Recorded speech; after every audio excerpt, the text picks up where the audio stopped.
You are not so great, Briton. Chapter 2: Britons rubbish, or why there is so much litter everywhere.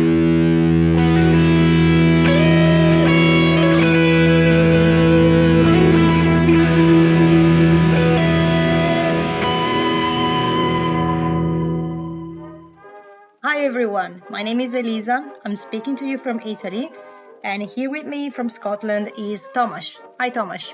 Hi Elisa, hi everyone. I'm in Scotland, as you just said, and I'm looking over from my window and I see some rubbish flying across the street. Oh wow. So I want to tell you a story. Mm. I live in the block of flats and the bins are right outside under my balcony. Mm-hmm. And on regular basis, local council fails to pick the bins up. Yeah. So, as you can guess, the bags of litter are placed next to the bins because there's no space in bins, obviously. And then next week, council refused to pick up the bins because they say there is no access to them because, of course, bags of rubbish are lying next to it.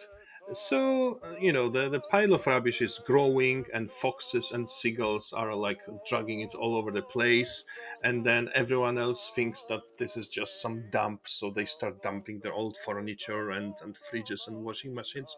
And finally, when me or my neighbors finish our fight with the council, someone comes, cleans this rubbish very roughly, so they just take the bigger bits and all this like loose wrappings and rotten food and everything stays.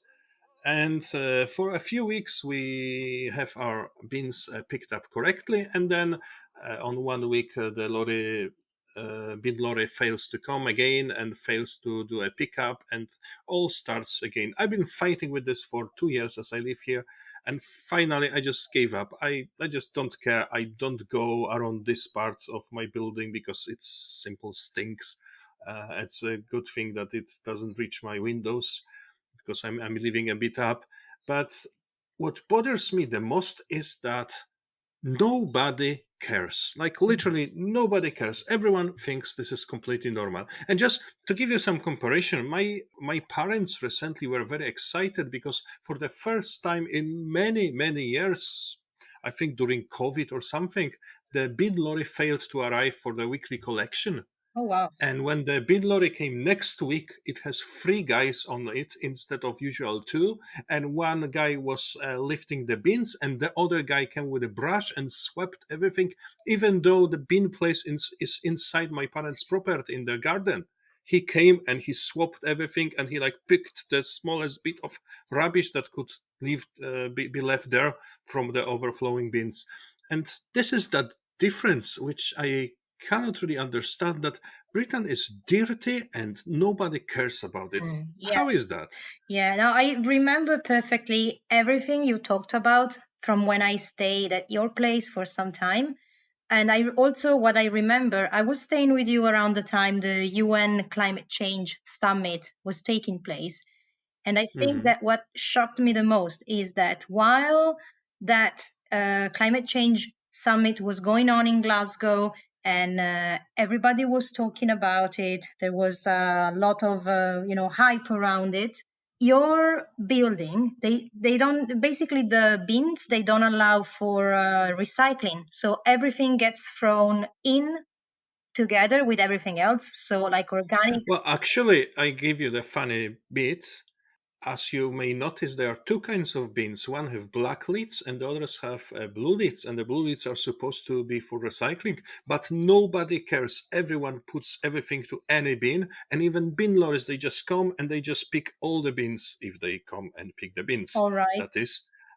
Because, like, in theory, there is a recycling, but nobody cares. But still, this recycling is only like for some kind of recycled materials. But for example, I am expected to get my bottles and drive to the recycling centers a couple of miles down the road because there's no bottle banks or anything near my place. So if I got like a glass bottle once in a few days, it makes no sense for me. So I just gave up because the other thing is that this recycling center is usually very crowded and sometimes you have to queue for like 20 minutes to get in. So apart from like how time consuming that will be for me. It is also that how is that ecological to drive with 5 bottles for 2 miles in my car, Yeah. or I don't know, maybe I should walk, or how they imagine that. So sorry for interruption, but just No, wanted to make no. it clear, the recycling exists just in theory here. Yeah, yeah, yeah, yeah. Now, I always assumed that Italy was the worst possible country in terms of recycling. And then I found out that actually, I don't remember exactly where I read it, but I think that Italy is one of the first countries in Europe for recycling. And recently I was trying to find out how to get rid of oil, the oil you use for frying and cooking, and you Hmm. want to get rid of it. How do I get rid of that? And I'm still to test this service, so I might still be in for some nasty surprises, but apparently you contact the local rubbish disposal organism, and you make an appointment, and a van is coming over to your house to retrieve the oil and dispose of it properly. So I'll let you know when I try this if it actually works, but it seems like a very good service, so I hope it doesn't disappoint. But yeah, I always assumed that the UK would be much better in terms of recycling, but it isn't really. They call it world leading. They Yeah, think they are yeah, world leading in like everything. Yeah. everything else, of course. But yeah, and one other thing I noticed is that in Italy, when people come in to collect rubbish, they check your bins, they check that everything is sorted out properly. If it's not, they won't take it away. So you Hmm. have to be careful, actually. But I mean, it's a good system. It's very efficient, I think. So I was very surprised that I was expecting something similar, if not better, in the UK, and that's not the case. Yeah, I have to say, I lived in Glasgow before, and it was still not perfect, but it was much better. I Mm. had a bottle bank at the corner, and I had recycling bins, I had normal bins, and I had also food recycling bins. So it was better, but still also worked not really so well, because there were very often missed collections of the bins, and we had the same problem with bins overflowing. But this is one thing, but the other thing is that everyone litter, like everyone throw the stuff away. I often see I've recently seen the kids that were sitting on an actual bin, like on the top of it, eating some fish and chips Oh from no. those plastic boxes, of course, and then just threw it on the floor and walked away. And Jeez. the sad thing is that I'm not even trying to like approach them and ask them to be like clean, because if you ask someone to do not throw litter, that's the best way to learn some Scottish insults, because you will hear a lot of them if you dare to approach someone and ask him to do not litter or to pick up after himself. And this is everything. Like, I thought I may get used to it after all those 16 years I'm living in Scotland, but it's actually getting worse. I'm so disgusted. Like when you sit in traffic on the off motorway ramp in the Glasgow city centre, because Glasgow got a motorway that goes right through the middle of the town, and there are the shrubs on the right, and they're like, I don't have that much of toys on my Christmas tree. As much rubbish is on those shrubs, and some of them are there for years. You can see some promotional iron brew cans from like a decade ago, like barely recognizable because, of course, the paint on the cans faded away, and that gives you a clue to how nobody really cleans it. Nobody seems to care. Yes, I know. Couple of days actually, last week I've been to a company. I work part-time as a delivery driver on the trucks, and I've been on the company backyards, and they had a fresh cut grass, and the grass was cut, and you could see this, like you can see, still smell it, and everything. And yet the I'm having problems to call it alone. Mm. This place with the grass was full of rubbish, of some plastic bags, pieces of shrink wrap. I just cannot imagine someone came there with a mower, cut the grass down together with all this plastic and everything, and then looked at this and says, "Yes, that's a job well done. My lawn is now neatly cut," and walked away. It's just beyond imagination for me. Yeah, yeah, no, I know. I remember when I first moved to the UK for an internship, I was living right by a park and I was quite happy. I thought, oh, I'm going to, spend my afternoons there after work. I'm going to chill in the park. And then when I first went across it, I remember thinking, I would have expected it to be nicer and better kept considering this is the UK. I had this image in my head that the UK and British people are so careful and so respectful of their environment, of public spaces, and it was actually it kind of reminded me of an Italian park, to be honest, because Italian parks are not the best kept, if I have to be honest. And I remember just as I was passing by, this guy on a bike passed by. He was drinking a can of beer, and as he finished drinking it, he just literally threw it behind him in the park. He didn't even check if somebody was walking behind him. He might have hit someone, but yeah, he just threw it on the ground, and I was so shocked. Like, I can't believe this. This stuff is supposed to happen in Italy, not here. Yeah, and the other thing is that you said you were expecting them to be taking care of their country. The problem is they often do take care, but like their vision of what is to clean after themselves Hmm. is so biased. I give you an example. I'm a keen camper and I like to wild camp in the like most remote places in Scotland. And sometimes you come to a place that you can clearly see that someone camped the last year. You can still see like the patches of the grass when the tents were placed on and so on. And then all the rubbish is gathered to a plastic bag and left there. So they probably think, "Oh, we are so great because we have like cleaned after ourselves." Yeah, But they left a bag of rubbish in the middle of nowhere, like yeah. several hundred meters from the nearest roads, and they expect someone else to pick it up. Come on, if you brought your single-use grill, if you brought your beer there, if you brought your food, you should be able to take it away with you after Hmm. you ate everything and just take rubbish. You picked it, you placed it in a beanbag, just grab this beanbag and walk with it to your car and then dispose of it in the nearest village in some bin. Yeah. But they think, oh, we cleaned the rubbish, we put it in the nice, neatly wrapped, tied up plastic bag. We are great because we are taking care of environment.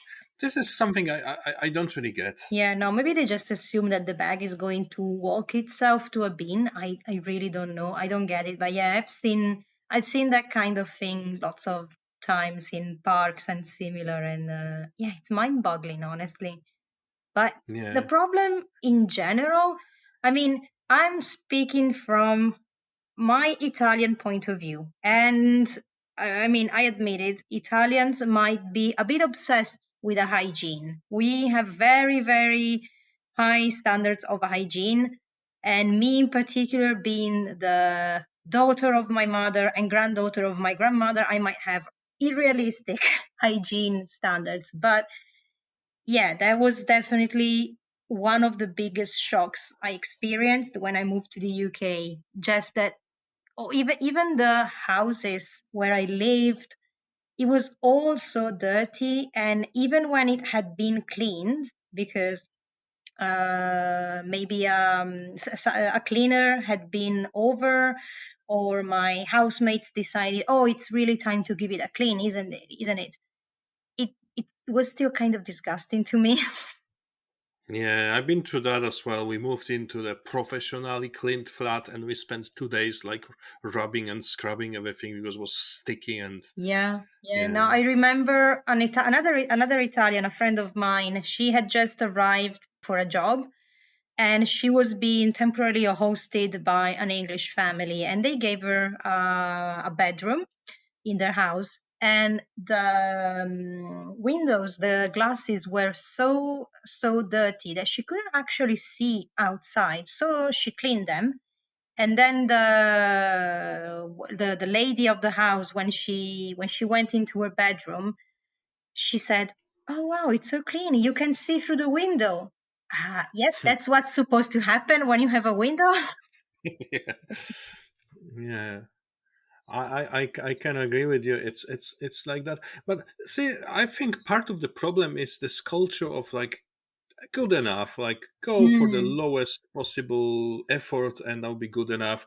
It's you can always often see that with renovations, like when you rent a flat, I was always renting. I wanted to get a mortgage, so I'm mm, still renting. And when the landlord sends someone to fix it, they do it as at the least effort possible. I mm. had like things like they fitted just a bits of plywood in my bathroom, Yeah, completely like unpainted, unprotected from the humidity that it's there. They just screwed it on, and they were happy. Or like I seen people who had some holes made in the walls where the tiles were, and after the construction work was finished to like reach some pipes that were burned behind that, they had just some piece of plaster or even plastic boards yeah, put in place of the tiles, and everyone thinks, oh, it's good enough. yeah. Or it's the same with vehicles, for example. I'm still doing that. I'm an agency driver, so I'm sent to different companies every week or even every day sometimes.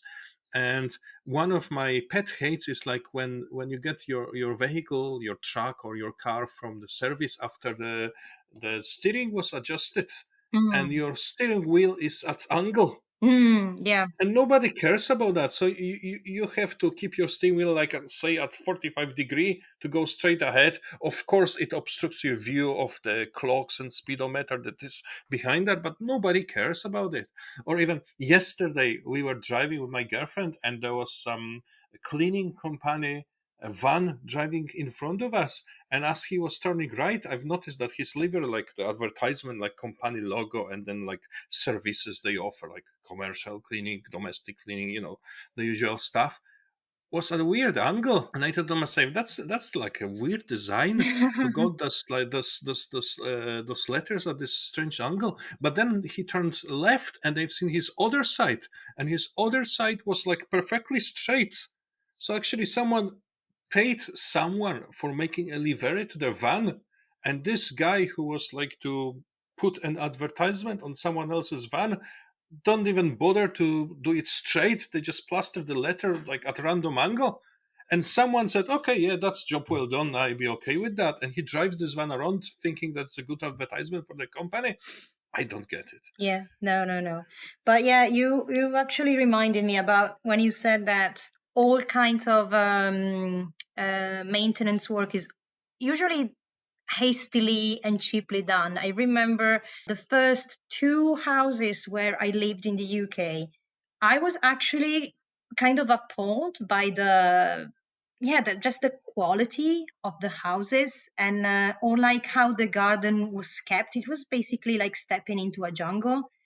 And I Hmm. even remember I was staying in this house with housemates, and our cooker, I think, got broken, and we contacted our agent because we had rented this house through an agent, so we had paid a good amount of money on top of everything else because it was through an agency. And he had it replaced and said, just if you can just move the cooker in the back garden, and I will be there by the end of the week to retrieve it. So it was summer, it was not supposed to rain. So we said, okay, well, if it's just going to be here in a couple of days, it should be fine. And we took it outside, and it didn't show up for 2 months, like, and it just stayed there, just rotting and rusting. And sometimes we try to contact him, like, the cooker is still there, it's still outside. Yeah, I've been so busy, I couldn't, I didn't manage, but I'll be there next week. And then he never was. And yeah, it took like 2 months for him to finally show up and take this away. And I But I hope you at least have something to cook on. Yeah, no, we did, we got a new cooker, but it's just the fact that this cooker was just left there to rot in our garden. And maybe it could have been, maybe it could still be recycled, parts of it, but if you just leave it in the open air to rust, it's not going to be as good. So yeah, we were a bit puzzled. And also I remember that once, like, the wind made my bedroom door slam, and a piece of plaster fell from the ceiling and wall, and yeah, there was just a hole in my bedroom's wall. And yeah, like, wow, okay, great. And the thing is, I was paying what, for my standards, is an insane amount of money for that bedroom. Because it, okay, maybe it's not fair to compare the cost of living between Italy and the UK, but in Italy, for a single bedroom as a young professional, I think you're looking to spend, like, I would think, depending on where you live, but 200, 250 euros per month, more or less. And I was spending, like, what was it, 450, 480, something like that. So that was a Yeah, lot of and money. let's remember that in Britain you are living in like a posh university tourist town, and Yes, you live in a posh university tourist town now in Italy as well. right. So it's not like you're comparing oranges to apples; you're comparing like to like. Exactly. Yeah, that is true. Yeah, that's very true. But yeah, and also my personal experience of living with an English person, because my boyfriend is English and he is the best person on the face of earth. But one thing that really put our relationship in trouble was his idea of cleaning and my idea of cleaning. We had, I kind of had to re-educate him and to get angry several times. And not because, it's not that he won't clean, because the classical I'm a man so I don't clean kind of thing. It's just that he doesn't see the point of cleaning as much as I do. Like, I remember when we first started dating and we were still living in separate houses, I used to go over to see him at his place, and I noticed just how incredibly dirty the kitchen floor was. And so after dinner, I used to start sweeping, just because I thought that this is disgusting. It can't stay like this. And he said, "Oh, don't worry, the cleaning lady will be here in 3 days, and you're going to leave this stuff on the floor for 3 days." So they basically never cleaned. They just waited for the cleaners to come once a week, which, by the way, always did a very hastily done job. So it wasn't even Yeah, like good deep, enough. yeah, it wasn't even deep cleaning. And they just tried to make do with it for the rest of the time. And I was like, what are you insane? Yeah, I wanted to say that it may be like just a male female thing more than like national thing, because for example my girlfriend is like that as well. I just finished cleaning and she grabs a hoover and she needs to correct after me. But when you came to this, I'll be okay for 3 days because cleaner is coming. This is something unimaginable for me. So Yeah. No, no, so no. it's not just No, this it's usual stuff that until you got a girlfriend, you don't know that you can put milk in the fridge in five different wrong ways. No, it is actually something with a national culture yeah, apparently. yeah. I mean, I don't know. Maybe there might be some male female roles at play here. I don't know, but he's usually very, he does his part. It's just that he, at first at least, he didn't seem to think that cleaning was such an important thing. And I Mm. noticed, to be honest, going to see his family, I noticed it's the same for his family members, male or female. So I really think there's a lot of cultural difference at play here. Yeah, but I want to come back also to what you mentioned with the story about this cooker that was sitting there for months and nobody was bothered. See, I still do on occasions visit a lot of farms for my work. I've been delivering to farms Hmm. and whatnot. And what struck me that those farms are often like they look like some abandoned place, even if there are still working farms. You drive into the yard and you get like a pile of rotten pallets, uh, which were obviously lying there for several years and they are overgrown with nettle. And then on the other side, you got a sand in this like aggregate bag from some obsolete builders trading company that no longer exists. And then you got like pile of rotting old farm machinery from the 60s. And even there's a farm on Isle of Skye which I once just walked along the coast and I found myself on that farm, and it looked really funny because it was like a timeline of the history of the Mercedes-Benz vans, because right next to the sea was completely rotten, this Mercedes T2 van from the 80s. Then it was like a first generation Mercedes Vito, then it was a second generation Mercedes Vito, and like as you go going uphill, like every single one of them was newer and less rotten, and some were like occupied by chickens, some others had some stuff stored in them like old planks of wood and some rags, and the one at the top was like 12 years old Vito, and it looked as it still could drive.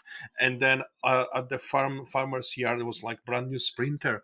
So apparently he was driving them, and when they were, I don't know, failing their MOTs or getting too rotten or whatever, he was just pushing them down this road heading to the beach, and then pushing the next one to it, and then pushing the next one to it, and they literally seemed like they were touching each other. So probably when he ran out of space, he just took the tractor and he just rammed them all down so he can make space for this newest one.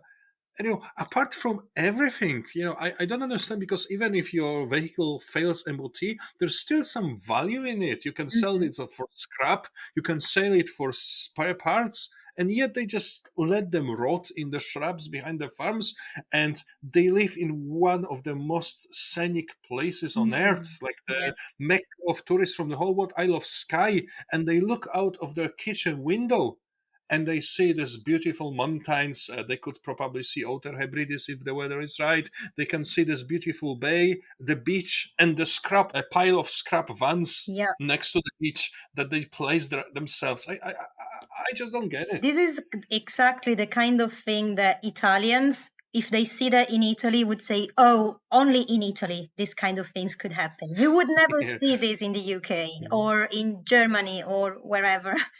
But yeah, and this is also the kind of thing that, like, in Italy, I can only imagine seeing in very, very, very remote rural areas, very underdeveloped areas. So that is really, yeah, it's mind boggling.